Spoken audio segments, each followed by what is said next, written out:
Welcome to the age of uninnocence. No one has breakfast at Tiffany's, and no one has affairs to remember.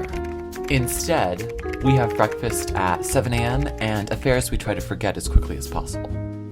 Self-protection and closing the deal are paramount. Cupid has flown the co-op.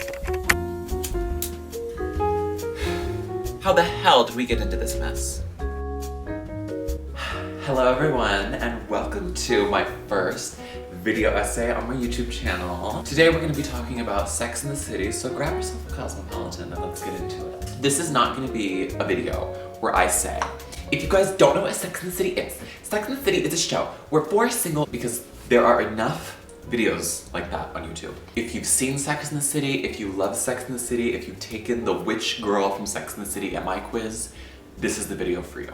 I want to get into what I think of the fashion on the show and how we can learn from it and apply it to our own wardrobes. Sex in the City was costume designed by none other than Patricia Field, who is absolutely iconic. She is also responsible for The Devil Wears Prada and both Sex in the City movies. Little known fact, she appears in season 5, episode 5 at Carrie's book party. So let's get into the meat of the show. Each character, Carrie, Miranda, Samantha, and Charlotte, have their own unique styles. I would describe Carrie's as Dior meets corner store, Charlotte's as preppy Park Avenue princess, Samantha's as business bitch, and Miranda's as professional androgynous chic. These styles reflect the attitude and lifestyles of the characters as well as their wants and goals in life. For example, Carrie spends all her money on expensive shoes and bags, so she kinda needs to get creative with the rest of her wardrobe, hence her high-low take on New York style. She also likes to have fun, and she lives her life for herself and makes her own decisions no matter how much trouble she gets in for it, like not being able to afford her apartment because she spent all her money at Jimmy Choo. I spent $40,000 on shoes and I have no place to live? If I was to build a Carrie Bradshaw wardrobe, I would include the classic fur coat, halter tops, tank tops, layered gold necklaces, exposed bras, Manolo Blahnik heels, low-waisted full skirts, a Dior saddlebag, and cheeky graphic tees for comfy mode. Miranda is logical, career-oriented, and very intelligent, traits usually considered masculine, and she even fulfills a masculine role in her relationship with Steve. This is reflected in her boyish haircut and masculine silhouettes. But Miranda is still a lady. You know, she's a woman, and she wears heels, and she likes to be treated like a lady, so this keeps her from going all the way into like David Bowie territory. If I was building a Miranda Hobbs wardrobe, I would include leather jackets, turtlenecks, suits and dress shirts that could be worn to the office or the restaurant du jour, sleek black sunglasses, handbags, and heels, and a Vivienne Westwood briefcase. Charlotte York wants nothing more in life than the perfect man, the perfect apartment, the perfect children, and the perfect lip gloss to go with her perfect Burberry coat. But she is by no means a ditzy bombshell looking for a rich man. You know, she has a Bachelor of Arts degree in art history, and she's a successful gallerist, and she has a sense of style to prove it. You know, she'll wear a tight pink sweater, but she won't wear it with a mini skirt and fuck me pumps. She'll wear it with tailored pants and Prada loafers. Charlotte's favorite color is pink, pink, pink, pink, girl. When building a Charlotte York wardrobe, I would include headbands galore, strapless fitted dresses, pearl necklaces, all things floral and Novacek, fancy high heel sandals, sweaters with horses on them, and a sensible pair of reading glasses. Samantha means business. At the office, in the bedroom, and at Barney's. She knows how to play the game, how to run her own PR firm, how to go home with the hottest guy in the club, and how to style an outfit for any occasion. But this is not to say that Samantha can't think outside the box. In fact, that's the very essence of Samantha's style, is that she knows what she's doing and she knows the rules, but she's not afraid to break them and push the boundaries of things. You know, she'll wear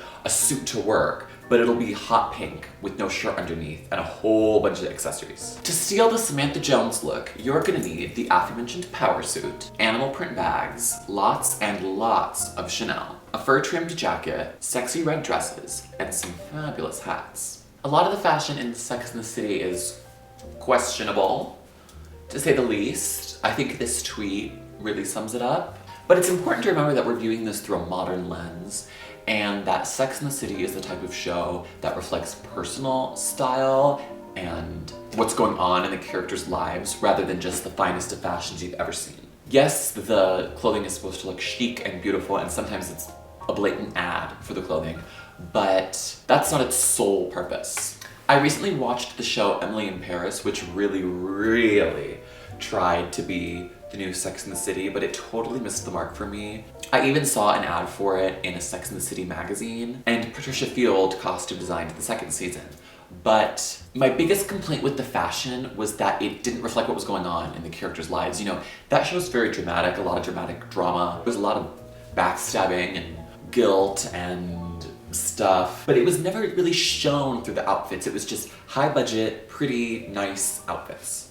I think Patricia Field did a good job styling the characters, but it's not the same as Sex and the City because the characters lack style philosophy. Something Carrie would wear is different and distinguishable from something Samantha would wear, not just because Carrie would wear a tank top and a skirt and Samantha would wear a slinky red dress, but because these outfits and these style choices reflect the lifestyles and belief systems of the characters. Something, let's say, Emily and Sylvie would wear are different and distinguishable by nothing further than their age, status in the workplace, and cultural upbringing. Their styles tell me nothing beyond what clothing they prefer to wear. Let me give you an example in Sex and the City. In season 1, episode 7, when the group goes out to eat dinner and they get big on a date with another woman, Carrie and Samantha are both wearing dresses, and Charlotte and Miranda are both wearing suits.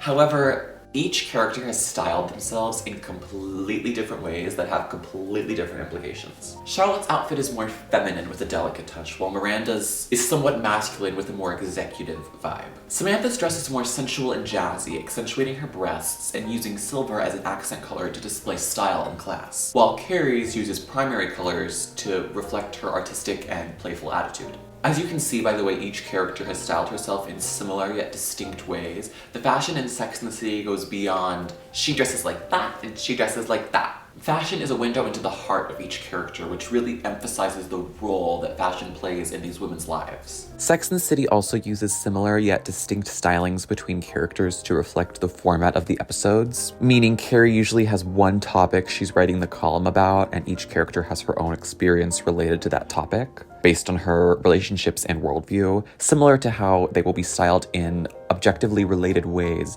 but the outfits are distinguishable by the individual's relationship to clothing and how she views herself. The thing that got me thinking about style philosophy and how it related to Sex and the City was a TikTok by the user That Adult.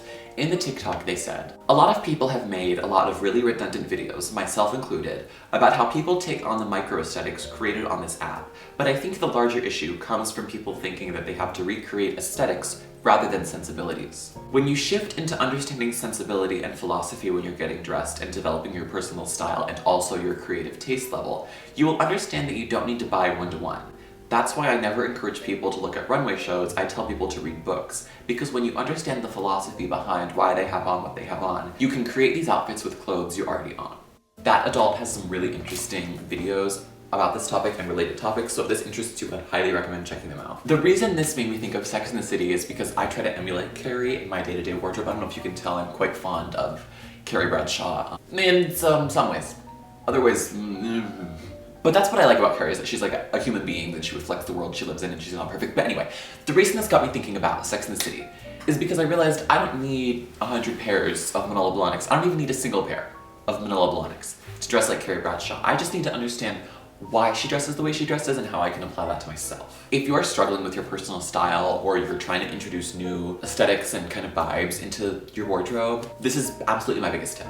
It's about shifting your focus from items to ideas. I do this all the time with my personal style icons, and when I go thrifting nowadays, there are items of clothing and certain styles that I would have never given the time of day, but now, because of this shift in focus, I see these like entire worlds, these like entire people in these items that I would have not thought a single thing of before. If you want to dress like Charlotte, don't drop $600 on a Burberry raincoat.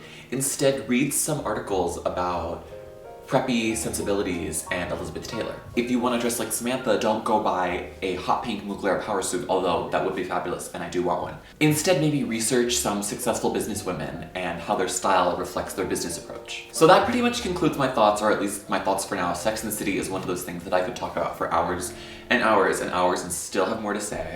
Let me know what you guys think. Who's your favorite Sex and the City girl? Who do you relate to the most? And if you could have one item from Sex and the City in your size, what would it be? I think I would pick this iconic Roberto Cavalli shirt, but I would not style it like that. I would wear it with low-waisted bootcut jeans and platform shoes. Do you guys enjoy this kind of content? Let me know.